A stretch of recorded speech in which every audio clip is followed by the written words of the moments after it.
Hello friends, இனி வரும் காலங்களில் மகாநதி சீரியல் என்ன நடக்க போகுதுன்னு தெரிஞ்சுக்கிறதுக்கு முன்னாடி நம்மளோட சேனலை சப்ஸ்கிரைப் பண்ணாதவங்க சப்ஸ்கிரைப் பண்ணுங்கள். அப்படியே பெல் ஐக்கானை கிளிக் பண்ணுங்கள். அப்போ தான் நம்ம போடுற ஒவ்வொரு வீடியோஸும் உங்களோட நோட்டிஃபிகேஷனுக்கு வரும். பசுபதியோட மக கல்யாணத்துக்காக எல்லாரும் கொடைக்கானல் போகிறதா இருக்காங்க. அதனால சாரதா அம்மா வீட்டுக்கு போய் நம்ம தாத்தா வந்து நீங்கள் கண்டிப்பாக கல்யாணத்துக்கு வரணும், வராமல் இருக்கக்கூடாது, பசுபதியை என்னதான் இருந்தாலும் உங்களுக்கு பிடிக்கலைனாலும் எனக்காகவாவது இந்த கல்யாணத்துக்கு வரணும்னு சொல்லிடுறாங்க. தாத்தாவோட பேச்சை மீற முடியாத சாரதாவும் சரி நம்ம எல்லாரும் போகலாம், ஆனால் ஒரு 2 நாளைக்கு முன்னாடியே போய் நம்ம வீட்டில் இருக்கலாம்னு சொல்லிட்டு காவேரிட்ட பேசி பார்க்குறாங்க.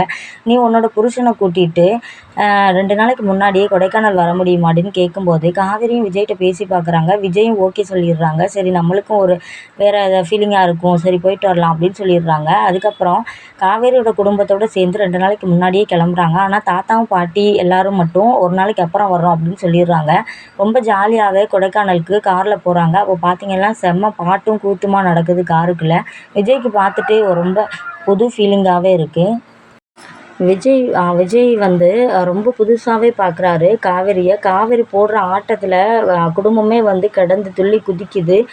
இப்போ தான் உண்மையான காவேரியவே பார்க்க முடியுது அப்படின்னு சொல்லிட்டு விஜய் சொல்கிறாரு. காவேரி நீ வந்து ஆம்பளையாக பிறக்க வேண்டியவ பொம்பளையாக பிறந்துட்ட அப்படின்னு சொல்லிட்டு இவங்க சொல்கிறாங்க. விஜய் சொல்கிறாங்க. அதை கேட்டு ஏன் நீங்கள் மட்டும் தான் டான்ஸ் ஆடணுமா, நாங்களாம் டான்ஸ் ஆடக்கூடாதுன்னு சொல்லிட்டு செம்மையாக ஆட்டம் போடுறாங்க. அதுக்கப்புறம் கொடைக்கானலில் போய் இறங்குறாங்க. போய் இறங்கின உடனே அங்கேருந்து எல்லாரும் ஓடி வந்து நல்லா இருக்கலாமான்னு சொல்லி விசாரிக்கிறாங்க. அதை பார்த்துட்டு விஜய் நினைக்கிறாரு, இவங்க குடும்பம் வந்து இந்த ஊர்லேயே பெரிய குடும்பம் போல், எல்லாருக்கும் வந்து நல்லது செஞ்சதுனால தான் இவ்வளோ பேர் வந்து இப்படி விசாரிக்கிறாங்கன்னு சொல்லிட்டு இவர் தான் புருஷனாமா, ரொம்ப அழகாக இருக்காரு அப்படி இப்படின்னு சொல்லிட்டு காவேரிகிட்ட கேட்குறாங்க. காவேரியும் ஆமான்னு சொல்லிட்டு எல்லாட்டையும் இன்ட்ரடியூஸ் பண்ணி வைக்கிறாங்க. அதுக்கப்புறம் பார்த்திங்கன்னா உள்ளே போய் அவங்க எல்லா இடத்தையும் சுற்றி காட்டுறாங்க. அதுக்கப்புறம் பார்த்திங்கன்னா விஜய்க்கு வந்து சாப்பாடெலாம் தடபுடலாக பண்ணுறாங்க சாரதாம்மா.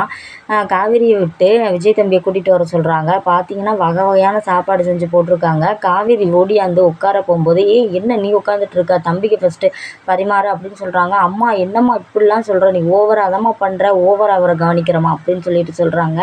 விஜய் அதோட சிரிக்கிறாரு. எல்லாரும் சேர்ந்து விஜய் ஒரு பாடாப்படுத்தி சமைச்சு வச்ச எல்லாத்தையும் சாப்பிட வைக்கிறாங்க. அதுக்கப்புறம் பார்த்திங்கன்னா விஜய் வந்து தாத்தாவுக்கு கால் பண்ணுறாங்க. என்ன தாத்தா எப்போ கிளம்புறீங்க அப்படின்னு. ஆண்டவே வந்துகிட்டே இருக்கோம் அப்படின்னு சொல்லும்போது அங்கே அவங்க வந்துடுறாங்க. வந்ததுக்கப்புறம் என்ன நடக்குதுன்னா தாத்தா எல்லாமே வேறு கெஸ்ட் ஹவுஸில் தங்கியிருக்காங்க. அங்கே பார்த்திங்கன்னா ஒரு லேடி வந்து அவங்கக்கிட்ட தாத்தாட்ட சொல்லுது, நீங்கள் தான் வந்து இந்த வீட்டுக்கு பையனை கட்டி கொடுக்க போகிறீங்கன்னு நினைக்கிறேன், உங்கள் வீட்டுக்கு தான் ராகினி வரப்போகிறான் அப்படின்னு நான் கேள்விப்பட்டேன். ஆனால் வந்து அது ரொம்பவே தப்பு, நீங்கள் வந்து தப்பான குடும்பத்தில் சம்மந்தம் பண்ண போகிறீங்க ஐயா அப்படின்னு சொல்லிட்டு தாத்தாட்ட ஒரு பொண்ணு சொல்கிறாங்க. ஏன்னு கேட்கும்போது இந்த மாதிரி அவங்க தோப்பில் தான் என்னோடய வீட்டுக்காரவங்க வேலை பண்ணாங்க, ஆனால் வந்து அவர் கடத்தல் பிஸ்னஸ்லாம் நிறையா பண்ணும்போது எனக்கு தெரிஞ்சு என் வீட்டுக்காரவங்க வந்து தெரிஞ்சதுனால போலீஸ்கிட்ட எல்லா உண்மையும் சொல்லிட்டாங்க. அதனால அவரையே இந்த பசுபதி வந்து கொன்றுட்டாரு. காவேரி அம்மா குடும்பத்தை பற்றி உங்களுக்கு நல்லாவே தெரிஞ்சிருக்குன்னு நினைக்கிறேன். அவ்வளோ தங்கமானவங்க. ஆனால் அவங்க வீட்டில் அவங்க அப்பாவே கொண்டவர் இவர் தான். அந்த மாதிரி கொலைகார குடும்பத்தில் உள்ள ராகினியை போய் நீங்கள் இப்படி பொண்ணெடுக்க போகிறேன்னு சொல்கிறது ரொம்பவே கஷ்டமாக இருக்குது. உங்களோட குடும்பத்தையும் நாங்கள் விசாரித்து பார்த்தோம். காவேரி அம்மா வந்து கல்யாணம் பண்ணியிருக்கிறது உங்களோட பேரனை தானாமே. இப்படிலாம் நீங்கள் ஒன்றுக்குள்ளே ஒன்று இருக்கும்போது ராகினியை வந்து அந்த வீட்டுக்கு எடுத்தீங்கன்னா காவேரி அம்மாவுக்கு ரொம்பவே பிரச்சனை அப்படி இப்படின்னு சொல்லிட்டு தாத்தாட்ட சொல்கிறாங்க. அப்படி சொல்லிட்டு இவங்க போனதுக்கப்புறம் தாத்தா வந்து விஜய்கிட்ட இந்த சம்பவத்தை எல்லாத்தையும் ஃபோனில் சொல்கிறாங்க. இந்த மாதிரி ஒரு அம்மா வந்து இப்படி சொல்லிட்டு போனாங்க, நான் நினைக்கிறேன் இந்த பசுபதி குடும்பம் நம்ம நினச்சதை விட ரொம்பவே டேஞ்சரானவங்க தான் அப்படின்னு. ஆனால் இதை வந்து உங்கள் சித்தப்பாட்ட சொன்னீங்கன்னா அவர் சத்தியமாக கேட்கவே மாட்டார். இந்த அஜயும் ராகினி மேலே பைத்தியமாக இருக்கான், இவனும் கேட்கவே மாட்டான்னு சொல்லும்போது விஜய் சொல்கிறாரு, தாத்தா என்ன வேணாலும் பண்ணிட்டு போகட்டும், நம்ம சொல்கிறது இங்கே நம்ம பேச்சு எடுபடவே செய்யாது.